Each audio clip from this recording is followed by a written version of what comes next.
L'opposant ougandais Bobi Wine a été blessé à la jambe en montant dans sa voiture selon les officiers de la police nationale. Ses partisans ont annoncé que c'est plutôt par un tir de la police qu'il a été blessé. Nous reviendrons en détail dans cette édition.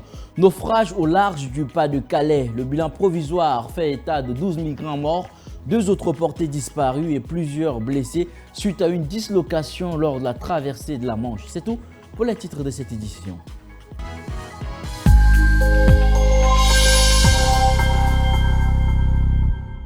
Bonsoir à tous et bienvenue si vous nous rejoignez. Bobi Wine, l'opposant ougandais, a été blessé à la jambe. Version divergente autour de cette blessure. Pour ses partisans, il a été blessé par un tir de la police, version refutée par la police qui affirme plutôt qu'il aurait trébuché en montant dans son véhicule. Les détails. Les partisans de l'opposant ougandais Bobi Wine ont annoncé qu'il a été blessé mardi à une jambe par un tir de la police qui enquête.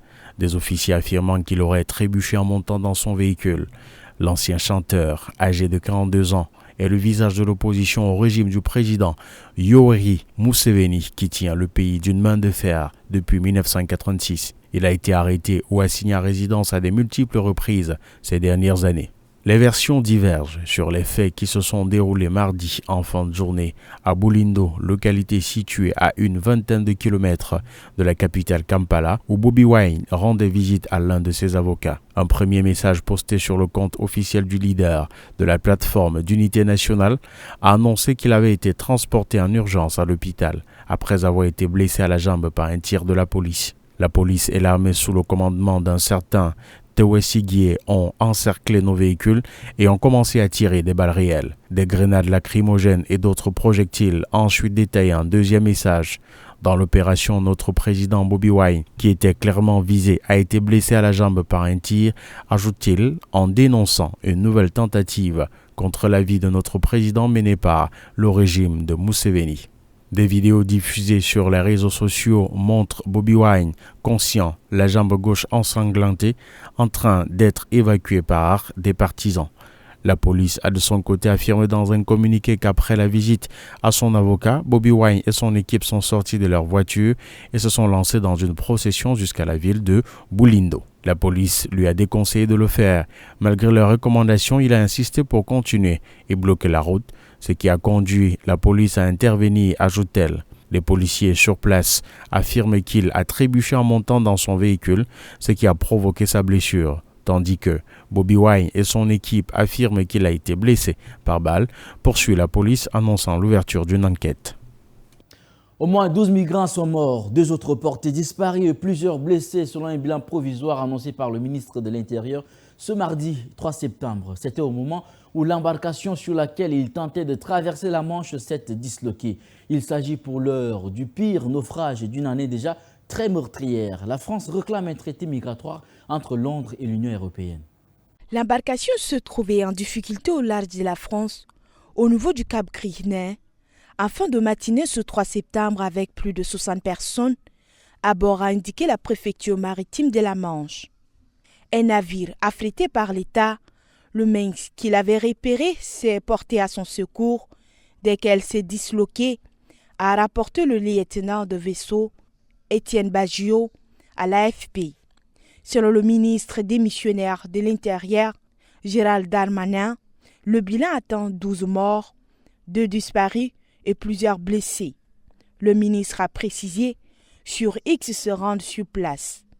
La préfecture maritime de la Manche a indiqué avoir pris en charge 65 naufrages, dont 12 ont été déclarés décédés en mer et plusieurs autres hospitalisés dans un état grave à terre. Outre le Ming, des hélicoptères, des pompiers et de la marine, 2 bateaux de pêcheurs et des navires militaires sont mobilisés pour l'opération, toujours en cours plusieurs heures après le naufrage. Les recherches se poursuivent, tandis que les bateaux ayant pris en charge des victimes sont en train de les ramener à Boulogne-sur-Mer.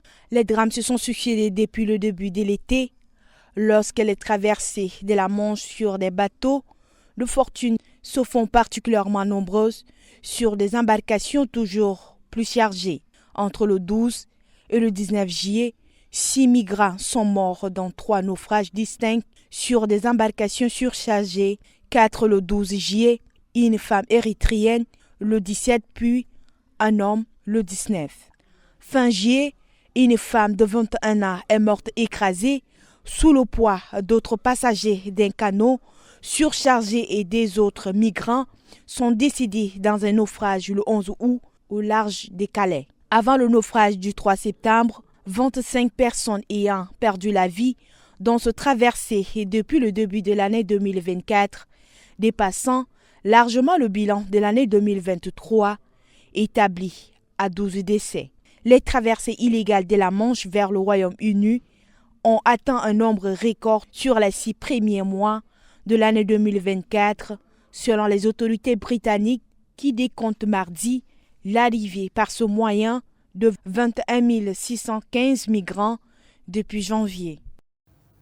Au moins 81 personnes ont été tuées et d'autres sont portées disparues après une attaque dans le nord-est du Nigeria, selon les autorités locales. Elles accusent le groupe djihadiste Boko Haram. Selon la police de l'État de Yobe, environ 150 membres présumés appartenant à la secte islamique ont attaqué à moto dimanche 1er septembre vers 16h le village de Mafa, muni d'armes à feu et de grenades.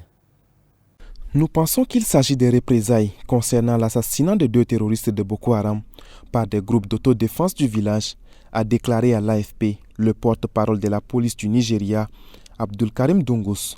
Les djihadistes ont plusieurs fois accusé les habitants de Mafa de complicité avec l'armée dans ces combats contre Boko Haram. Au moins 81 personnes ont été tuées, a de son côté indiqué Boulama Jalaloudin, porte-parole du président du gouvernement local de Tarmouya, où se trouve Mafa. D'après lui, 34 cadavres ont été enterrés à Babagida, siège du gouvernement local du territoire, et 30 autres sont toujours à Mafa. 15 corps avaient déjà été enterrés par leurs proches lorsque les soldats sont arrivés à Mafa pour l'évacuation des corps, et un nombre indéterminé de victimes des villages voisins qui ont été prises dans l'attaque ont été amenées et enterrées par leurs proches avant l'arrivée des soldats, a indiqué Boulama Jalaloudin. La police n'a, elle, pas donné de bilan pour le moment, mais elle estime que Boko Haram a tué de nombreuses personnes et incendié de nombreux magasins et maisons durant cette attaque, selon son porte-parole dans l'état de Yobe. Fin octobre, la police, aidée par des villageois, avait tué plusieurs djihadistes près du village de Kayaya après que les habitants aient reçu plusieurs menaces. En représailles, les membres de Boko Haram avaient tué 37 personnes en 2 jours, dont 20 qui revenaient des funérailles des personnes tuées la veille. Boko Haram est actif depuis le début de l'insurrection djihadiste en 2009, dans un conflit qui a déjà fait plus de 40 000 morts. Mardi 3 septembre, au moins 51 personnes ont été tuées et plus de 200 blessés dans une frappe de missiles russes qui a notamment visé un institut militaire dans la ville de Poltava, dans le centre de l'Ukraine. L'annonce officielle de ce drame humain a été faite par Volodymyr Zelensky, le président ukrainien. Mardi 3 septembre, 2 missiles balistiques russes ont touché un établissement d'enseignement et un hôpital voisin de la ville de Poltava, a indiqué Volodymyr Zelensky. L'un des bâtiments de l'Institut des communications a été partiellement détruit. Des personnes se sont retrouvées sous les décombres, a aussi déclaré le président ukrainien sur Telegram. Selon le ministre ukrainien de la Défense, la frappe a eu lieu dans un délai très court entre le moment du déclenchement de l'alerte anti-aérienne et l'arrivée des 2 missiles. Ils ont surpris les gens en train d'évacuer vers l'abri souterrain, a-t-il expliqué. Grâce au travail coordonné des sauveteurs et des médecins, 25 personnes ont été secourues, dont 11 ont pu être dégagées des décombres. Les sauveteurs poursuivent actuellement leur travail, a ajouté le ministre. Des blogueurs militaires ukrainiens ont de leur côté affirmé que les missiles avaient pris pour cible une cérémonie militaire officielle en plein air. Le président ukrainien a dit avoir ordonné une enquête complète et rapide sur les circonstances ayant permis cette attaque russe. Il a aussi promis de tenir la Russie pour responsable et une nouvelle fois appelé les alliés occidentaux de Kiev à livrer d'urgence davantage de systèmes de défense anti-aérienne et à autoriser l'Ukraine à pouvoir frapper en profondeur le territoire russe avec les missiles de longue portée qui lui ont été fournis. Le gouverneur de la région a déjà déclaré 3 jours de deuil à Poltava à partir de mercredi 4 septembre. Soulignant la gravité de ces frappes, il a aussi appelé ceux qu'ils peuvent à donner leur sang pour les nombreux blessés. La frappe russe meurtrière sur la ville ukrainienne de Poltava est un terrible rappel de la brutalité du président russe Vladimir Poutine, a jugé mercredi 3 septembre le porte-parole du Conseil de sécurité nationale américain, John Kirby. La brutalité de Poutine ne connaît pas de limite, a dénoncé de son côté la chef de la diplomatie allemande, Annalena Baerbock. Le pape François, 87 ans, est arrivé mardi 3 septembre à Jakarta. C'est dans le cadre d'une visite de 3 jours en Indonésie centrée sur le dialogue interreligieux. Première étape d'une tournée marathon aux confins de l'Asie du Sud-Est et de l'Océanie. L'avion de Georges Bergoglio, parti de Rome, a atterri à 11h16 local à l'aéroport Soekarno-Hatta après un vol de 13 heures. Dans le pays à la plus forte population musulmane au monde, où l'on dénombre quelques 8 millions de catholiques, cette visite s'articulera surtout autour du dialogue islamo-chrétien avec une rencontre interreligieuse jeudi en présence des représentants des 6 confessions officielles. À l'issue de cette première étape, le pape argentin poursuivra son déplacement en Papouasie-Nouvelle-Guinée et au Timor oriental avant de le conclure à Singapour. Ce périple de 12 jours et 32 000 km, le plus long et le plus lointain depuis son élection en 2013, s'apparente à un défi physique hors norme pour le jésuite argentin qui a connu ces dernières années des problèmes de santé, mais apparaît souvent revigoré par les voyages et le contact avec les fidèles. Au son de la fanfare de la garde d'honneur, le pape a été accueilli au palais présidentiel Merdeka par le président indonésien sortant Joko Widodo, avec lequel il s'est ensuite entretenu en privé. Des dizaines d'enfants et des jeunes en habits traditionnels exhibant des drapeaux de l'Indonésie et du Vatican ont salué l'arrivée de François qui s'est prêté au jeu protocolaire avec défilé militaire et hymne des 2 pays. Le chef de 1,3 milliard de catholiques a également salué Prabowo Subianto, l'actuel ministre de la Défense qui succédera en octobre à Joko Widodo après son élection en février.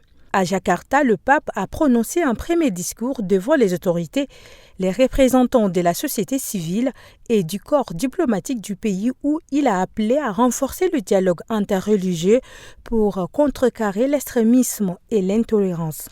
Un tel dialogue est indispensable pour affronter les défis communs, dont celui de contrecarrer l'extrémisme et l'intolérance, lesquels en déformant la religion, tente de s'imposer en se servant de la supercherie et de la violence, a déclaré le pape argentin. Et c'est ici que s'achève cette édition. Mesdames et messieurs, merci de l'avoir suivi. Très bonne suite de programme sur votre chaîne d'information Tchad Info TV.